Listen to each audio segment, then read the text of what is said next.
I didn't know if I was getting too controversial. Right? Yeah, exactly. Like, we gotta shut this guy. There was 1 week, 6 months ago, where I found the DOC being, some Chinese company was putting it out, and I also found a copy of my Scuttles design. I've seen those on Amazon. Yeah. So that's how we keep mixing it up, because like people keep just taking our designs and running with them. Right. But yeah, I couldn't believe it. And the whole DOC thing, this is the thing, is I get crap from people that are like, well, why are you complaining? You just ripped it off from, and I never ripped it off. I brought back an obscure razor, and had I not ever done that and made it popular, China would never even known of it. That's what bothers me, and what bothers me too is, again, I'm a little apprehensive about bringing back some other obscure razors, because I know it's only going to be a matter of time, probably a lot less time this time around, for them to rip that off too and start pushing it. And people be like, well, it's only fair. You did the same thing. It's like, no, I did the research around that. I'm the one who brought that back. And I took a risk doing that, especially with the DOC. That's when, this is going back 6 years ago, when people were trashing the hell out of me. It was an uphill battle with Reddit, where trolls were just trolling. They were shutting down my site. It was the worst possible risk for any small artisan who didn't know, who was at the crossroads, what to do, to ever release that razor. Thank God the design was sound. The R&D that had to go into it and to actually get it out to market. It was a complete risk, because we didn't know the future of our company, what was going to happen, because we were getting seriously trashed by people. But here we go, releasing this. We took a chance, and luckily enough, it caught on, and people like enjoyed the shave, and like. But I mean, like, I just feel like we put so much time and energy in these things, only for some Chinese manufacturer to come by and just rip it off and start selling to everyone. And again, they can totally underprice us because they're in China. Yeah, and that, I mean, I can totally understand why that would be very disheartening. I mean, you put all this effort and a lot of your own passion into it, because these are designs that you yourself are very passionate over. I mean, I absolutely love them. One of the reasons why I jumped onto, because I was watching an episode of I'd Rather Be Shaving. Yep. You were talking about some really cool vintage razors. And I'd always seen kind of the logo of the NeoGam on your site and stuff like that, but I didn't really 100% know what it was until I saw that episode. And I just thought the concept and the idea of it was so interesting that I eventually was lucky. And I found one, and I purchased it. It's just such a cool design. And it's just stuff like that, like, I mean, the Alpha Ecliptic and stuff like these, where you just don't see them anywhere, and you just don't. I mean, it was so hard to get a hold of the NeoGam, for one. Oh, yeah. But, I mean, it's nice to know that you brought back some old classics. And I think sometimes, I mean, people just don't get it. Sometimes people just don't understand. They're riding their high horse, and they'll say whatever they're going to say to get their voices heard or whatever, get themselves noticed. People want to save a buck. People want to, at the end of this is it. People they're cheap and short-sighted is what it all comes down to. Because the people's arguments be like, but it's cheaper, so of course I'm going to go there and do this. I like more people doing the same thing in the, And it's like, yeah, sure. Again, it's short-sighted, though, because it only hurts the community. It pushes out the innovators. And this, again, everything starts to look and smell the same. When you do that, you got to support the people that are bringing innovations and that are bringing back stuff. Dance with the one who brung you people every time. Yeah. But as soon as you start giving your money to China, you're sending a message. And you may not, some people buying these DLCs may not like me, so they'd rather buy it from China. But it's like, yeah, I'm the guy today that China's ripping off, but it might be your favorite guy tomorrow that China's ripping off. And you're sending them the message. You're sending this raw message that this is okay, that this is good behavior. You're rewarding negative behavior. Mm-hmm. That's my argument. Well, I mean, and the thing you got to keep in mind is a lot of the same people that are, using the argument to outsource, to, have stuff outsourced to China and stuff like that, are the same people that are saying, buy locally, support your local brick and mortar shops and stuff like that. Well, I mean, it's the exact same thing with wet shaving. When we're looking at our artisans and the products that they're pushing out, if you're not buying the product, they're not going to stick around. If you're not picking up the razors, if you're not picking up the scuttles, if you're not picking up whatever product they're selling, they're not going to continue to offer that product. And exactly. They'll fade out because you're wanting to, save $2 or $3 by buying something overseas that is slightly cheaper. I mean, I want to be clear though. I have no problem with buying stuff overseas or sourcing stuff overseas. I mean, that's not what I'm talking about. I mean, like I'm a one world type of guy here. We're all living on planet Earth. But I think I mean, like if that's where the manufacturing is happening, and otherwise, I could sell you. This is the thing. I want to keep prices down as well. I can't. I don't want to sell. I don't want to ever sell a $300 razor. I want my razor in everyone's hands and everyone's den. In order to do that, sometimes I need to outsource to another country and whatnot. But what I'm saying is when they start ripping you off, and I see that Thirsty Badger saying he doesn't see it as a copy, and it's not necessarily. There are differences, Thirsty Badger, but what I'm saying is that they got the idea from all the buzz and all the time and energy I put behind that.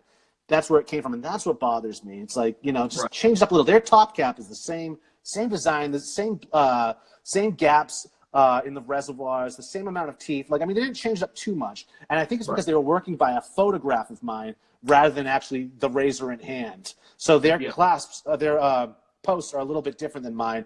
So there are subtle differences, which is fine. That's great. And the thing is, I'm over it now. But what I'm saying is I'm seeing this more and more, and I see it happening to me. And it's happening to other people, too. Even small brush makers I see being ripped off. Like small, like working in their garage brush makers being ripped off of these big companies. Yeah. And that's what bothers me. It's no coincidence. You can see a trend when you release a product that no one's talking about or no one's been featuring or no one's been doing anything. It starts to do really well. You start selling out of that product, and then immediately you notice that someone else has picked up the product. I mean, we saw the same thing when the patent expired on the Mercure Future, for instance. There were all these Q-Shave and Future clones so that other people could pick it up. So they could sell it slightly cheaper instead of buying the original Mercure Future. I mean, it's the same with every product. But it's only when something's in popularity and high demand, and you know that maybe you can offer it at a slightly lower price because you have the means to do so. And then it just becomes kind of this, Well, yeah. I mean, again, I'm not a big company. I can see people ripping off the Mercure, and that sucks. I still think that sucks. But it's Mercure. They're not having, they're not a small artist. Yeah, I mean, they're not taking a dent from that. But what I think is when people just get behind this stuff, and like, I mean, they're outlier companies in China. Like, they don't nurture the community. They don't participate. They're almost parasitic in that regard, where they're on the fringe, just seeing what's popular and then dishing out at half the price and stuff like that. Like, I'm saying, stick with the people that give back to the community. Right, that listen to the community that want to hear what we like and what we're interested in. Keep your energy and your money in the community, and good things will come out of that. Reward the people that are giving back and are working on growing the community. I mean, that's the part that bothers me. I mean, it is what it is, and I accept that. But I want other people to take this into consideration too. Like, this is what spins my wheels and tends to upset me. Though I'm getting much better at dealing with things like that. But I mean, it just I mean, it is flattering because we are a small artisan, and these big companies are ripping us off. They're even using our name, like in search terms on their site. You're like, there's actually Phoenix.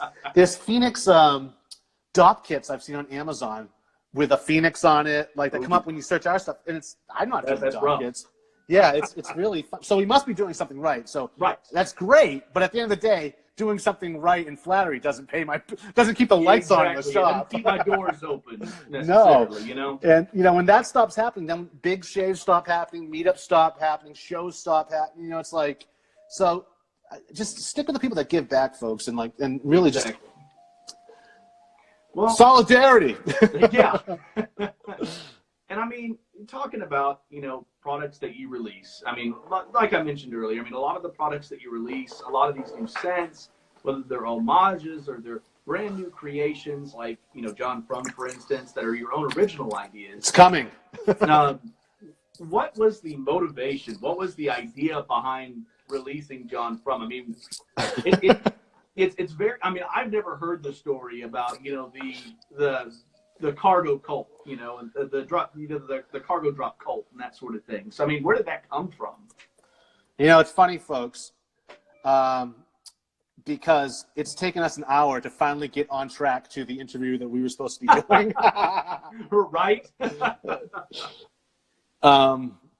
Okay. So, and this is actually quite interesting because I've actually pissed off some people doing this. There's one guy that was giving me some of the stuff about some of the advertising and whatnot. Yeah.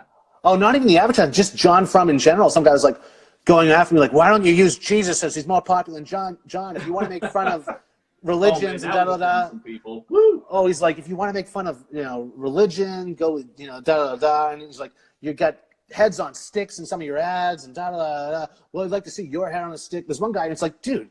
relax. You totally don't even understand. You don't get what I'm doing here. Right. And John Frum, the story of John Frum is freaking fascinating, and I'm using it as a backdrop and also to create awareness around that, because this is history, folks. This is like when people tear down statues and whatnot. I mean, when you hide history, it's like vintage products that disappear. You know, it's gone. Right. It's off the. So I mean, like, this is Second World War history. This is a sub-story, a part of the war that people don't know of, that they've never even heard of. And that's the stuff that interests me the most. Not the stuff that everyone knows about and everyone's talking about. I can get that anywhere. This is a unique story that happened 75 years ago. It just happened.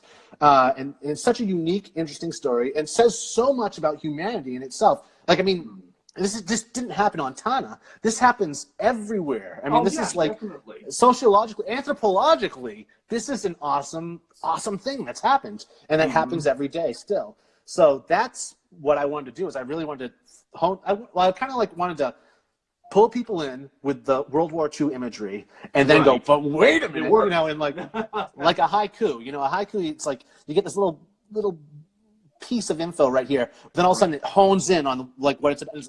Everything clicks, and that's what I want to do with John Frum. That's what I want to do with High Jump. That's what I want to, a lot of our soaps. This is what we try to do. It's not always clear what's going on. You need to dig a little bit deep. I'm not asking for much, but there always is an underlying story with everything we do, and there's always a reason why we do it. And so there's a lot going on with John Frum, and I always love the idea of cargo cults. And just the story itself, just the name, John Frum. I mean, the origin of that. It's kind of fascinating when you actually process it in your head and you're thinking about the idea of John Frum.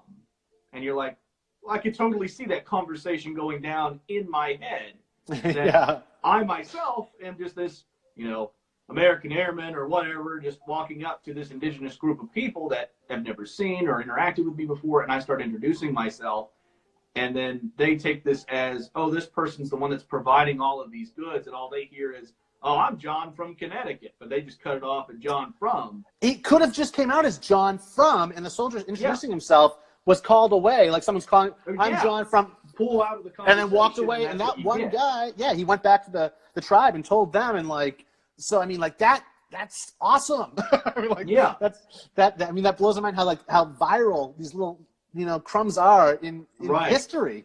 And that's what started all of this. And then the fact that, you know, there's a lower culture, I hate to use the word lower culture, but there's a lower culture viewing a higher culture and totally misinterpreting everything that's going on there and assuming it is the gods from above, you know, like, because they've never, you know, experienced anyone that looks or interacts or has these things that these groups of people have, like planes, aircraft and cargo, and seacraft, and all this other stuff, you know? So it was their way to understand this. And everything they do, I mean, they mimic the U.S. soldiers. They march around with fake wooden rifles. Like, they think that this is a ceremony that will drop cargo from the sky. And it's like, they just got it wrong. And our history, we did the same thing. Like, thunder, lightning. We had all the Greek gods, all the deities, and so on, to explain away things we just didn't understand. Religion is always born around stuff we don't understand. And so here we have this macrocosmic level that's only 75 years old that we can actually look back and say, isn't this interesting? You know, so I like the mystery, the Scooby-Doo like type mystery around it too. I like all of that. And I think it makes for, again, a great backdrop to the story that I'm trying to tell. I think a lot of the imagery that you use as well, like the obvious airplane that's made out of, you know, like just scraps and things that just sitting there like a shadowy figure, you know, that obviously looks like something that's being worshipped. It's just interesting because we know what that is. Yeah. You and I know what that is. But the people that are creating these things, you know, don't necessarily probably understand or at that time fully comprehended what it was they were looking at. And they just see these as a means to facilitate their God coming and providing them these goods, the supply, this goods. And that's the thing that makes it so flipping natural. I mean, it's humanity at its finest, because everything we do for the goods. Right. Not for the good. We do it for the goods. We do it for the, you know, the afterlife. We do it for, you know, I mean, there's a reward. They call it the great reward.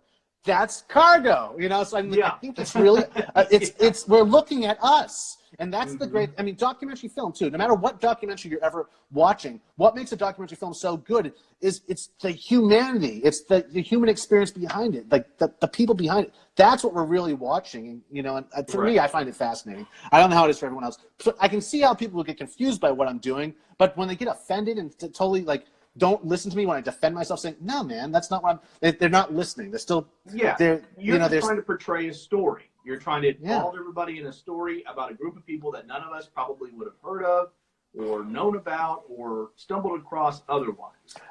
These people are not World War II and the Pacific Theater and the Atlantic, and I mean, I've read all sorts of stuff. World War II buff, but I've never heard this, so it's just interesting. Same thing with High Jump 47. When I released that, people had never heard that story about Admiral Byrd, and yeah, that's all I'm doing, and I really like. It just drives me batty sometimes. I mean, you're always gonna, release something. It's gonna fall on deaf ears, or people are just not gonna understand, or they're not gonna bother with it, or whatever. But I feel like, and I think, a couple of us in the community have discussed this as well, that when you rope us into a story, whether that's a personal story or something that you're building a theme around, which I know you do a lot of with the Agartha trilogy and with the John Frum, and you build a lot of these stories, and I feel like it gives an added dimension to the soap. It gives an added dimension to the product that you're buying, because you're buying that's part of this greater narrative, whether it's a personal story you're retelling so people can share in on that personal moment in your life, or you're telling about an actual piece of history, or just this sci-fi novel or something that you've invented. I think it's more enticing for me to want to do that and showcase a product and be like, oh, and by the way, this is a great product, but you also get this really cool side story or whatever, which is just fascinating to me. And it's just kind of like the imagery on the tub is subtle. You've got, of course, the cargo drop right there. But what my eyes, of course, immediately focused on, of course, was the airman, and just thinking, oh yeah, this is just a cargo drop, that sort of thing. It's a beautiful label.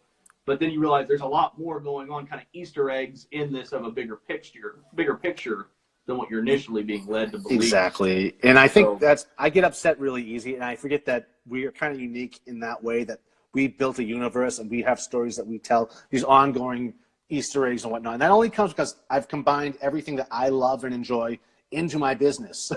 Right. But I forget that not everyone's doing that. You love, if you can incorporate these wonderful little side hobbies and things that you enjoy. I mean, I try to incorporate a lot of my nerdy stuff in some of my videos and stuff as well, like Back to the Future and Star Wars, and just things that I've always loved and found fascinating, and try to relate them back to some of the material that I'm well, there's a crossover. Way, but there's a real crossover. This is what I want when people interface with my products. I want them to have the same experience, or get that same feeling, that anticipation I get when I sit in a movie theater and the lights start to dim, like that. Right.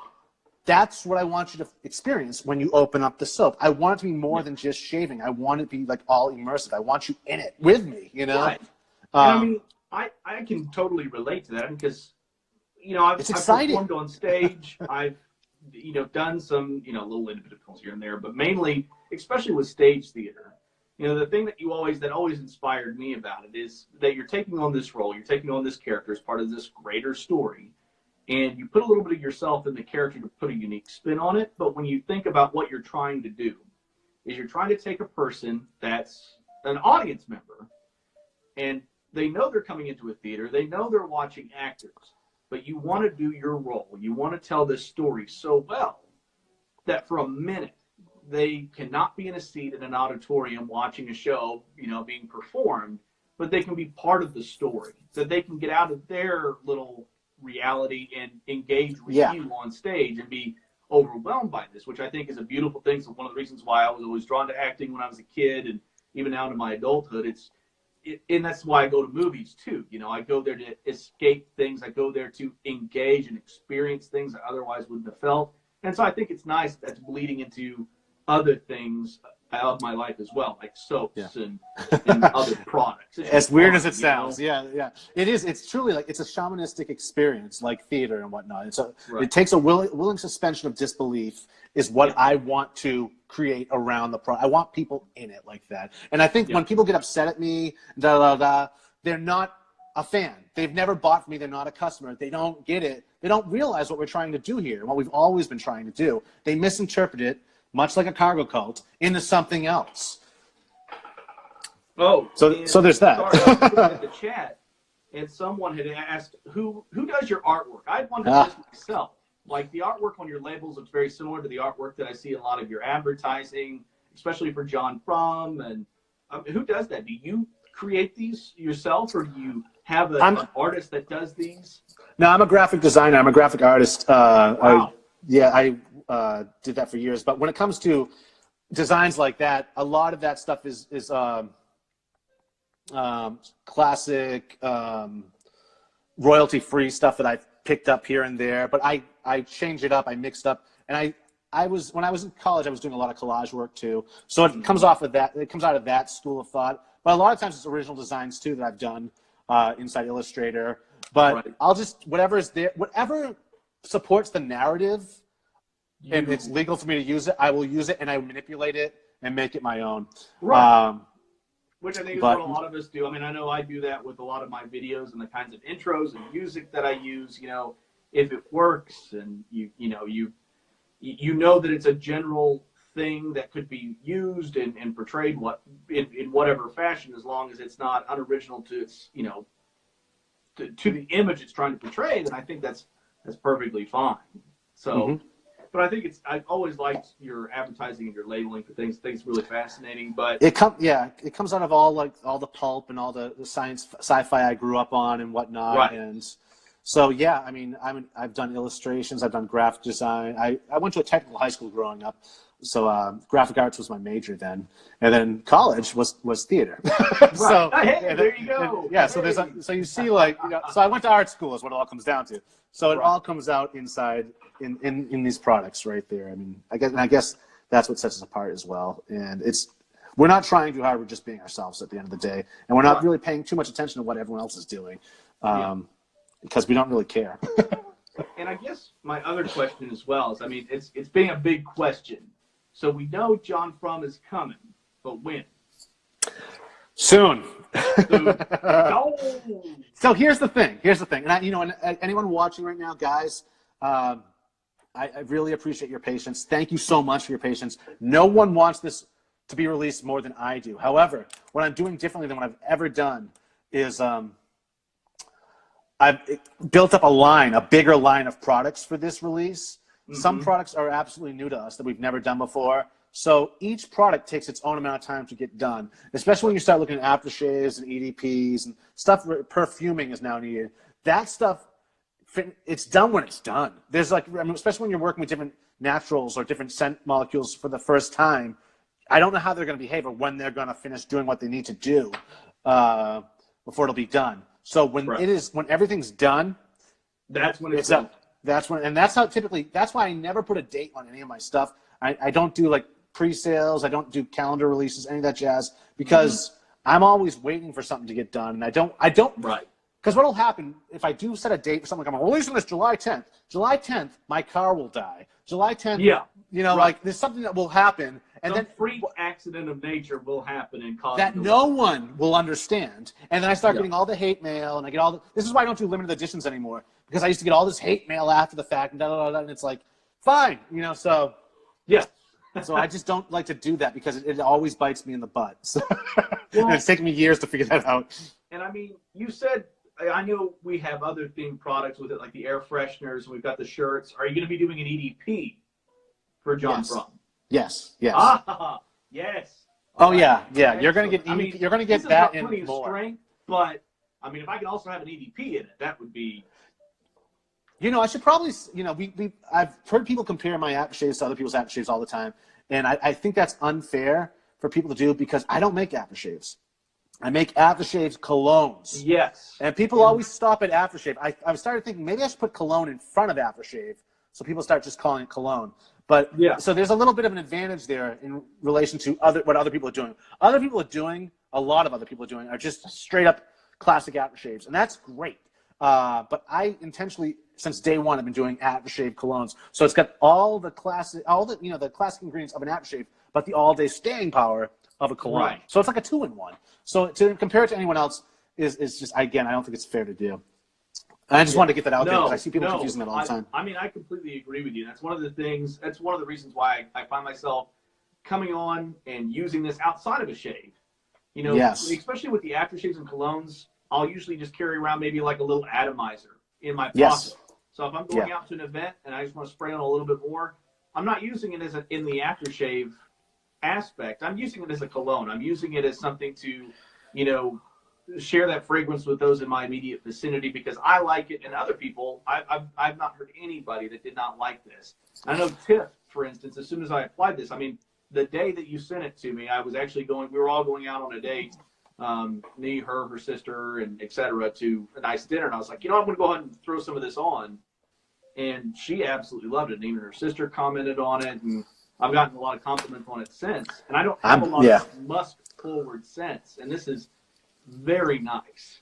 I am blown away. I am blown away by the amount of positive feedback we've got. I haven't heard one bad thing about it, and it's very exciting to me because we worked really hard on that one. That scent is, a lot of the scent notes are really just unique. I mean, it just felt unique. I don't, there's nothing else in my den that I can relate to this particular. I don't have black pot, so a lot of people try to make, is it like black pot, or is it like, well, I don't know because I haven't had black pot, but. Oh, yeah.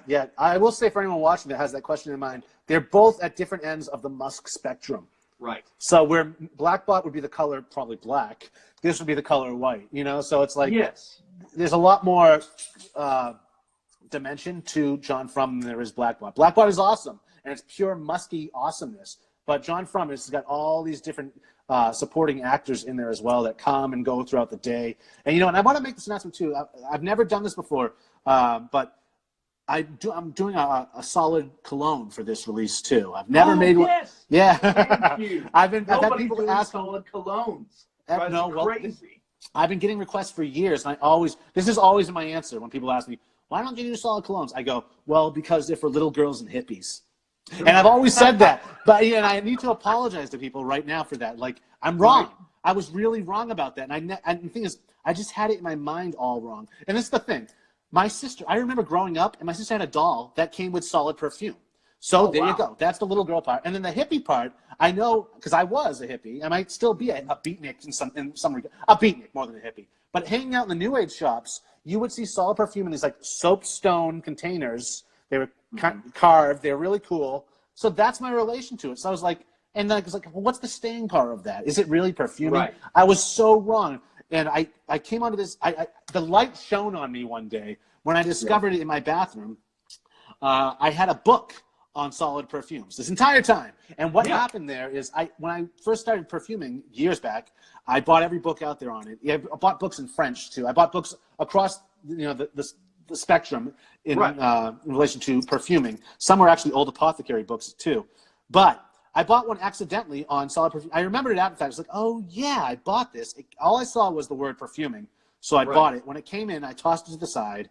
And actually, I don't know if it was in the bathroom. I was moving books around. That's what it was. Changing my shelf. And I found it. And I was like, oh, yeah. And since I've been getting so many emails and PMs over the years for this, I was like, I need to open up this book and just see what it's really about. Because I might have this wrong. And sure enough, I did. The history of solid perfumes is amazing. It's epic. It dates back to like the Egyptians, doesn't it? It does. Well, I mean, recorded history, it goes back to the Egyptians. Yeah. Organs is what they were calling it. They would actually wear it on. They would put it on their head. They would shape it in a wax as a cone, put it on their head. Maybe put a hat on over it or a wig or whatever. And throughout the day, it would melt. And they were making it out of beef or tallow, animal fats, and it would drip down over their skin and anoint them throughout the course of the day. So there's that element. There's a lot of different history involving it. But the thing is, this is what I was getting wrong, is I was comparing it to aftershaves or colognes or EDPs, and I was just thinking projection-wise, how can this work? It's not about that. Using a solid cologne or perfume. It's more of an intimate thing. Exactly. Intimate is the exact word I was going to use. It's tactile. It's more like throughout the course of the day, you can go to your bag, grab it, apply a little more on your mustache and whatever. It's for you. And so you hear people tear it apart all the time. It doesn't last, doesn't project. No, it does in your immediate zone right here. So it's intimate for you and people close to you, but it's not going to project like an aftershave or a cologne or an EDP. So don't confuse it for that. And that's what I was doing. I'll usually use them in conjunction to one another. So I'll apply, a solid cologne to usually my wrists and the sides of my neck, and then I'll apply a spritz of that EDP if I've got a similar scent or something in that profile. And that gets me the projection, but especially intimately, that scent tends to linger because of the wax. And especially, like if, Tiff and I are going to the movies and she's leaning on my shoulder, or, we're watching, something at home, or we're just spending time close together. And especially if I don't want something just kind of, going out in a wide area, the solid colognes are excellent for that. And they're just great about feeling good about yourself. When I'm going into work meetings and stuff, I can put it in my pocket. I can pull it out while I'm at work, rub my fingers, tap, tap. Or even secretively. Like, it's also like, no one even has to know you're just applying that. It's not as big and as bold as like anything. You're casually rubbing it on like a lotion. That's fascinating to me. And and the history, so now not only do you get the history of the solid perfume, but also the containers they were using. They were using little rings with hollow, you typically see them in movies containing poison and whatnot. Right. They'll open up the latch and there's But that was for solid perfume. You had like the plague doctors that would have it on their cane. They had a little compartment in the top of their cane handle that would have it there, and they'd rub it under their nose, thinking that would protect them from inhaling the plague. I mean, so the containments or the little like lockets that you could wear. It was also like if someone comes into the room and you need to refresh, you can do it without anyone even knowing what you just did. It's not as obvious. So it's a whole different experience. And again, I'm into how people interface with these products. And this one, totally missed them. I totally missed it. I didn't get it. That's why I'm a high believer in solid colognes. That's why I've been trying to talk to a lot of artisans about, hey, can you start including solid colognes in your product lineup? It's because I personally love carrying around solid cologne, especially if I can get it in my favorite fragrance. I absolutely love it. And if I can layer that fragrance on top of something like a soap, I can splash on the aftershave, and then I can facial hair, rub on some of my solid cologne. I'm golden. I'm good. Yeah, I totally did not get it. And again, I have to apologize because there might be people watching this that have been PMing me over the years, and emailing me, and that was always my reply. Again, it's for little girls and hippies. But no, I was way wrong. I just didn't. It's a whole completely different animal. You cannot compare it to an aftershave. You cannot compare it to cologne. You cannot compare. No. It is a solid cologne, and one of the oldest. Experience. It's one of the oldest perfumes that we were doing back in the day. It doesn't get much classic than that. Or have as much history. I mean, it's such a rich history when it comes to solid perfumes. And so that's what pulled me in when I finally learned that. So I was like, you know what? John From's getting the treatment. So perfect. Little sneak. So you guys get that first. I haven't told anyone else about that, but I thought the story was really just so interesting. And on the sales page, I'll go into a little more in depth about my and are you going to be doing that my change of opinion as well? I don't know yet. Okay. All right. I'll take what I can get. It's just, we're already doing so much, but this scent, John Frum, is just so special to me. And it has such a life of its own, such a personality that like, this is what really made me start thinking about it. So this is getting the treatment. However, we have over 70 scents at any given moment. So I don't know if I could do it with all of them, but who knows? Maybe.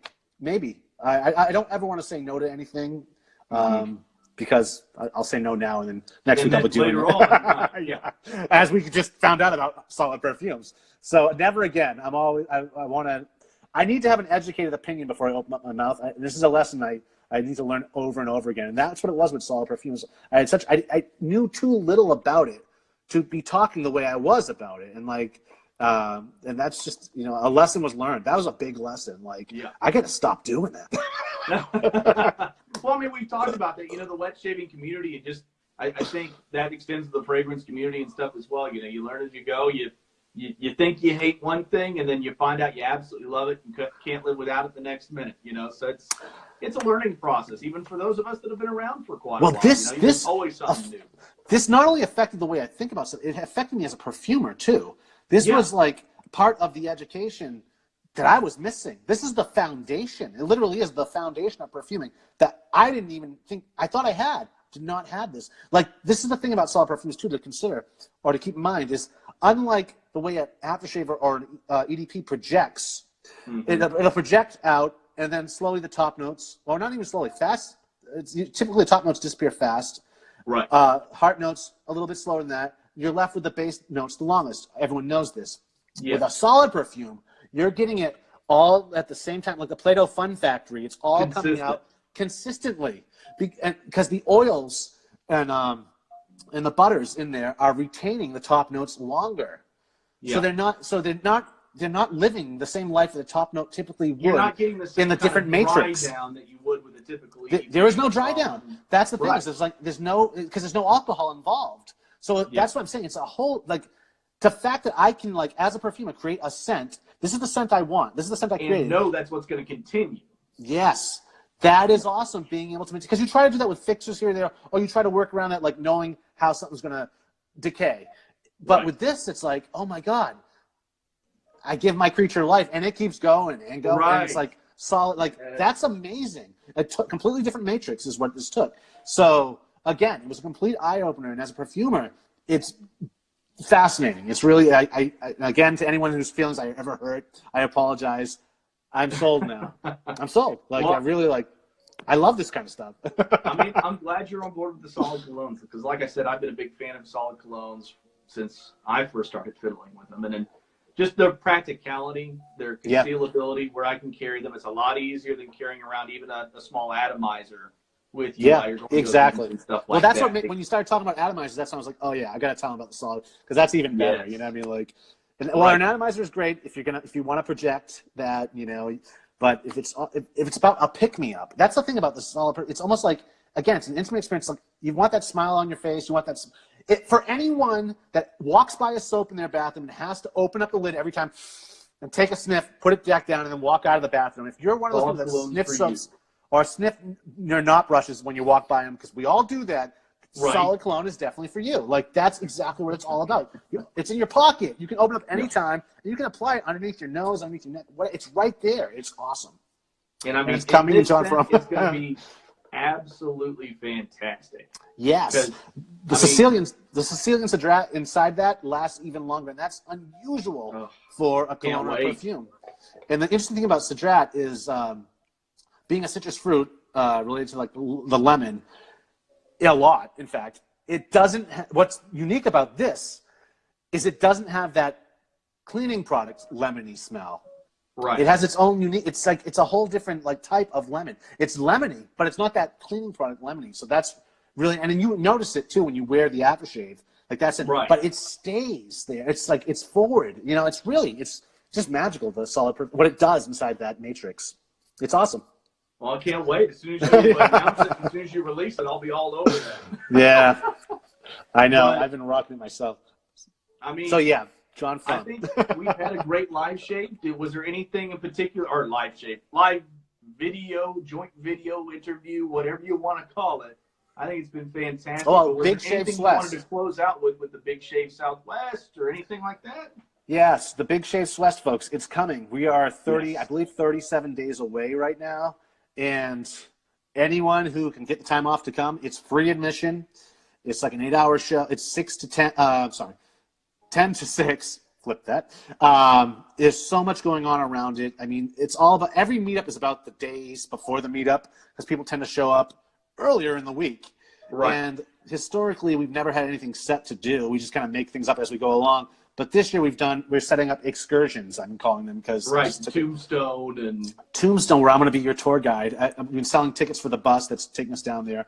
We're sold out on the van right now. If there's enough interest in the second van, I will rent another van. But as of right yet, it's going to be the van, and we're going to have a caravan of cars following us down there. But I'll be doing the nickel tour around Tombstone. That's on Thursday before the event, which is on Saturday. Then Friday, we're having a group baseball game. We're going to go see. I think it's the Cubs versus the D-backs. I could be wrong. Yeah, D-backs versus the Cubs. That's Friday night. But also after that, we're having a cigar and pipe event too. So there's a lot going on Friday. And then into Saturday where the actual event is happening. So you have two things. Yes. And then after the event, we're having a big dinner for everyone that attended the event if they want to come hang out with us too. But it's just going to be nonstop action. Just constantly. It's going to be so much hanging around. I know I'm going to see a lot of shirts like this, like artisan shave soap shirts, and that's how we identify each other on the scene. Because it's not it's a whole tight knit area that this is happening in, where you have all the shops, everything, all the restaurants, everything is in one place in this cool part of Phoenix, Chandler. And I know I'm gonna be able to recognize people from blocks away by what shirt they were wearing. It's cool. We got another, so you can call people over. Like, Right. it's just gonna be such a great. It's gonna be like another universe for traditional wet shavers to really get together and do their thing, and we're all gonna be there, and it's free. So you just need to get there. Exactly. The thing is, just get there. You can experience it, then you can head back home. Yeah, you really need. Everyone needs to check out a Big Shave at least once. This is our 5th year doing it. There's over 30 hotels and motels in the area. There's also, Airbnb. People are looking for people to share rooms with. Right. There's so many ways around it. People staying with other people that live locally. But I mean, it's like kind of the Woodstock for wet shaving, and it's just it's the Lollapalooza, maybe not Woodstock. But I've got a lot of wet shavers. You got a lot of YouTubers. You're gonna have a lot of booths set up, a lot of artisans. I mean, you guys are gonna have the whole kit and caboodle on that day. So I mean, it's gonna be a pretty immersive experience, pretty fun experience. And new guys. Able to go.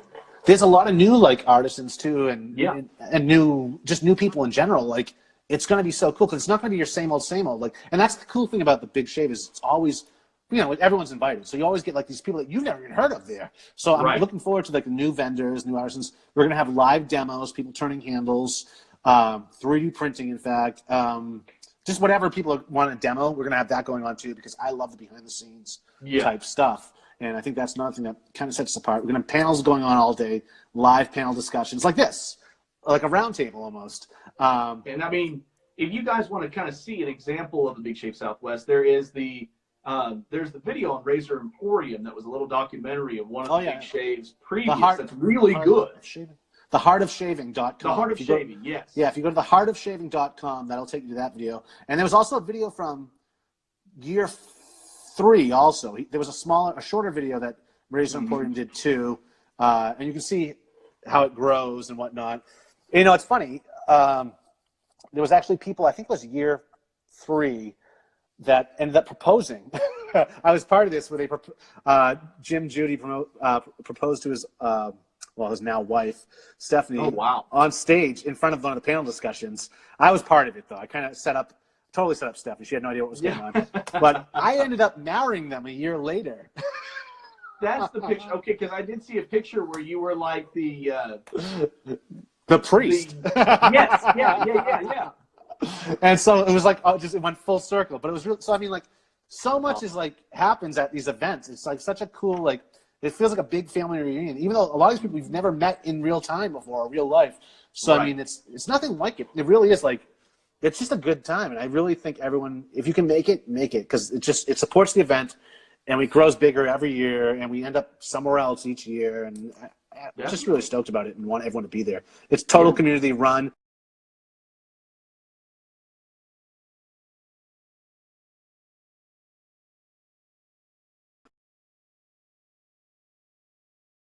But Tim?